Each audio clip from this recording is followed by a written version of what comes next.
All right, today we're going to talk about painting, how to fix this house up. If you do exterior painting, stay tuned. We'll talk about it right after this. Here I come to save the day.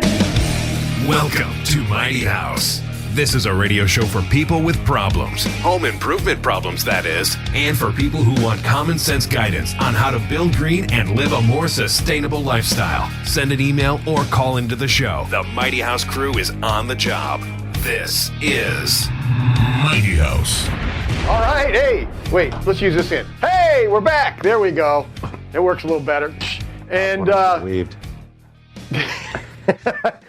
you can always check us out. Hit that subscribe button down below. Click on the bell. That way you're notified every time that we post up a new show. Today we're going to talk a little bit about exterior painting and how to properly get that done. And if you also want to go to the Niles Design District, go to nilesdesigndistrict.com, and we're going to do a whole series here coming up with the Niles Design District, and we've got 5 or 6 different spots we're going to hit. So next month, that'll be fun. We'll be putting all that together. So stay tuned for that. In the meantime, let's get started with exterior painting. 3 main steps that we want to do. First is we want to chisel all of this stuff off like that there. All of that off. Yes. No. And with a sander. Oh, but he has a mask on. Well, that's great, but not the dirt. So, yeah, depending on the age of your home, anything built before 1978, if you're going to strip the wood, please check into the EPA's RRP rule. It's not real hard. Actually, bottom line is it means put down plastic, contain your debris, and throw it away. Right. And if you go to the previous episode where we actually talked about lead paint, do a quick search through our previous episodes, and you'll find one on lead paint and how to properly contain and deal with the lead paint. So go back and watch that one also. Don't do what these guys are doing. They've got sanders going. He does have a mask on. I guess that's better, but you can tell he doesn't have the right clothes on, and there's no plastic on the ground to catch all the lead paint that's falling. Well, again, if that house is not built before 78, then none of those rules apply. But if it is that old, it's not just paint on your clothes or paint in your nose. It's paint in the ground. It gets in the dirt. You try to grow vegetables or whatever. You can literally poison your family with your tomatoes. So seriously, you don't want to do that. Now, the opening frame, that house with the peeling paint, that's truly something that needs to be handled carefully. Yes. Putting down plastic and so on. So we're going away from exterior painting into the RRP rule again. I apologize, but that's okay. Again, go watch that video if you want to know more about that. It's very important. Right. Go. So if my paint's not falling off the wall, if it looks pretty good, just clean it. Don't you want to wash it? So you just take the power washer and go, right? Power washing injects moisture into it. So if you plan on painting in another 3 weeks, you could power wash. But if you inject moisture into your siding, then you can't paint over it. Otherwise, you get bubbles. Yeah, it's moisture infused painting. That's what it's called, right? No? Oh, okay. No. Especially today's like acrylic latex and stuff, that builds like a little bond, right? It's like a plastic coating sort of. Right. Well, it's an acrylic coating. Sure. So then that moisture tries to leak out from that siding and you start getting bubbles. Yeah. And your brand new paint job is starting to bubble off and peel and you're like, what happened? I just did this. This paint is awful. Well, that's what the Navy taught me was just paint over it because in 2 weeks we're just going to paint it again. Right. So you want to wash it down with a mild detergent and a brush, and then just rinse it with a garden hose. Right, and make sure you're wearing the proper gear. What do you got? COVID protocol going on for painters? That's right, because in your notes it says mask, goggles, broom, and then your an old paintbrush for removing the dust and the dirt, and disposable gloves. Which, again, if you go back one, that's what she's wearing right there. Ready to go. It's COVID. Okay, that too. All right. So this is what you don't want to do. COVID protocols for years. Yeah, just didn't know it. Yeah. So don't do this where they're power washing this. You don't want to do that. Yeah, but they're doing it from 30 feet, so it's probably not that effective. Okay. All right. I mean, it's actually kind of funny when you think about it. Yeah. What's that? So that's a wire brush. A wire brush, scraping and cleaning, getting the loose paint off. And again, Nothing wrong with that. And as other long than as containment. right. And if you had a HEPA vac to sweep up the dust and the debris, you're good to go. Get it all scraped up and cleaned up, and then you can prime it. So for exterior painting, what we're saying is get some tools together, protect yourself, protect the work area, and then really just clean up after yourself. Right. Those are the big ones. Yeah. So next up, don't use a pressure washer, is what you were saying. Right? Don't do this. Yep. But we can hose it down with a regular hose, right? Yeah, because you're not at 30 psi out of a garden hose. You're not exactly injecting it in the wood. It'll dry and you can paint it the next day. So scrub it with a scrub brush or a brush on a unless it rains bowl. that night, somebody's going to do that. I washed it in the morning and then but no. Right. No, don't use a pressure washer, and then mildew, if you have mildew, so that's just, fungus or fungi feeding oil contained in the solvent base or the protein thickeners in latex paint. Mm-hmm. The chemistry thing. Right. You can put a little bit of chlorine bleach, like 1 part chlorine bleach and 3 parts water, spray it down, let it dry. It's done. It's ready to go. Just trying to kill it. Right. Just so, and You then may not once, kill it. and then once you've painted over it, you've also encapsulated it, so now it can no longer grow again. Yes, that's the whole thing. Right. And there you then what's next? And then, according to your notes, we've prepped it. Let's see, touch-ups, fill the dents. So using wood filler. So if you've got cracks, dents in the wood siding, areas that need to be repaired, maybe it's starting to rot, but it's not to a point where that board needs to be replaced. There are different types of wood fillers you can put in there.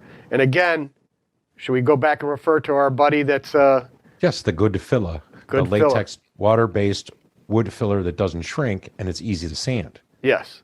So that's what makes it such a great product. You fill that in, let it cure a half hour, whatever, give it a light sanding, boom, Done. Go ahead and paint over it. Yep. Should I be It's using easy to work any? with. Can I use any chemical stripping on exterior? Oh, you sure can. But again, go back to the painting rules for RRP. You can strip it, and chemical strippers are actually a little better because once you keep paint moist, you won't have the lead dust floating away, things like that. So using a scraper, you can get the loose stuff off that way. And that's actually a better way to go. And then you just plastic down on the ground, boom, done. And they have those removers that you paint on, and instead of it bubbling up and like falling off, it actually cures. And once it cures, it softens the paint, and then you peel it off. So now Like you've taking wallpaper off. correct. So now you've contained all that in the remover itself. You might have to do that a couple of times, but some of those products really do work well. So Well, the point is, pretty if good. the stripper won't break it loose, it's probably good. It's bonded on there pretty good, and Right. you can go over it. It's that piece of paint ain't broke. Don't fix it. So how can I deal with like moldings? How am I going to prep those in different things like you that? can get, you can use a sponge, a sanding sponge, which will conform to those shapes. There's a lot of tools on the market now, the oscillating tools that have different heads that you can put on them that make your life easier. They make it easier because they'll sand the profile, but you go through 100 of those little things. They're not very big, but Right. that's the easiest way to do it. And it's more for restoration. You know what I mean? Like if you're restoring your house, I could see you doing all that. But if you've let your house get this bad, Call that the house siding pretty much guy. screams abandoned. Yeah, the Right. one behind you. Yeah, exactly. So bare woodwork, use a latex or oil-based primers. Which would you prefer? Well, it depends on the species of the wood. So if I was doing pine or redwood, then I would probably go ahead with a latex-based primer. But if I'm going over cedar, I would definitely use an oil-based primer because there's a lot of natural oil in cedar, and latex doesn't like to bond to it. And An oil base on something like that. well, and also the tannins in that cedar will bleed through and an oil-based primer will block that a lot better, so it doesn't bleed through. And that's something I learned. So when we talk about spot priming or spot killing mildew and all that, so everybody knows Kills is a great product. There's a few of them out there that are basically the same thing, right? First of the market, gets the largest share of the market. That's the name I know by Bins. Right. That's the other one. Thank you. Uh-huh. Well, if you look at the cans, make sure it says it's alcohol-based. So typically the ones in the box stores are water-based, and they still say stain killer, stain preventer, and all that. Mm-hmm. But if you go to a paint store, usually that same can, it looks exactly the same, but it's alcohol-based. And you know what the difference is? The alcohol-based actually works. Yeah. The latex-based, everything keeps bleeding right through it, but advertising's a wonderful thing. That's right. That's how it works. So with that, that's a little bit exterior painting. If you want to know what kinds of paint to actually do. I do. What kind? Right there. See, paint finishes and types. What's high gloss? What should we do? Which one we should be using outside? Oh, put it back up there, Sonar. Slide out of the way there a little bit, Rich. Okay, I'm thinking. Can you move over? Oh, there you go. There, right there. So, what's that first one say? Textured finish. No, textured finish, matte finish, eggshell, satin, semi-gloss, and high gloss. So I would never do nothing more than matte for my siding. Okay. And maybe a semi-gloss on my trim. That's exterior, I mean. Exterior, correct. High gloss, why wouldn't you use high gloss? It shows every possible defect in every possible piece you cover. The sun. So high gloss is truly made for very particular stuff. I mean, I like a semi-gloss on all my trim, like even interior, but outside, a matte, or they don't really make eggshell in an exterior, I don't think. But satin's okay. I generally will grab a can of satin, just because as these finishes go up, the harder they are, or the tougher they are. You can wash them better. I mean, they've got washable paints, but when you get into that satin for like the siding right in this area here, I would probably be doing that, and I'd do a semi-gloss on all the trim. The different sheen just a little bit will make the windows pop and look a lot nicer. So satin also, you can wash it down, scrub it, and it'll hold up to the abuse a little bit better. So that's generally what I do on my house, and I use that stuff. High gloss, stay away from it. Just don't do it. It's good on cabinets. Yeah. Even then. Professionally sprayed cabinets that are professionally prepped. Right, but even then, you get a scuff on them. It shows everything. It's very. You would think it would be. You can't just touch up high gloss. You have to repaint the area. Correct. That entire section. If you're doing a cabinet door, the entire cabinet door needs to get redone. Right. So, so there you go. And then, types of tools we're going to need to do this painted ladies. Painted ladies, sure. So. We're going to need brushes, rollers. Can we roll this siding and then back brush it? Well, maybe not a lap siding like that, but I mean, that would be a good job for what I always liked was using a small sprayer, an HVLP sprayer, high volume, low pressure. So you didn't have a lot of overspray. But working in smaller sections, spraying with one hand and brushing with the other. Because if you back brush it, it just gets in all the nooks and crannies. Yeah, and it lays it down nice. It applies it. Spraying puts a very thin layer of paint on there, and I prefer a brush because it puts it on a little bit heavier. It's going to be a thicker coating, but it also leaves more on there that can soak and then bond into the wood. So and you can and that's the whole thing. You need a layer of paint so that it doesn't dry instantly and it can lay down a little, so brush marks, things like that will disappear. So you could do your spray coat, a decent, heavier spray coat, back brush it, and now you've got that, and you're not constantly having to dip into the bucket. But, I mean, if you've got like the old T111 siding, with it looks like a reverse board and batten. Right. So you got the little channel and then a big flat. Be honest, using a pad for those isn't bad because you got to scrub the paint into the siding, particularly when it's new or fresh. If it's a second or third time painting, you can get a 3/4 inch nap roller and you can just go to town. Right, exactly. So you have to look at what you're working with. Okay, so real quick, painting tools, brush roller, a 5-in-1 tool. That's one of my favorite painting tools. Is that 5-in-1? It does a lot of good stuff there. Good brushes, like go back and watch our episode where we did a review on some brushes and paint stuff. These Stinger brushes are really good for something like that, and good rollers. This last little, one of these last items you have on here, a paint with the grain. Yeah, always paint with the grain.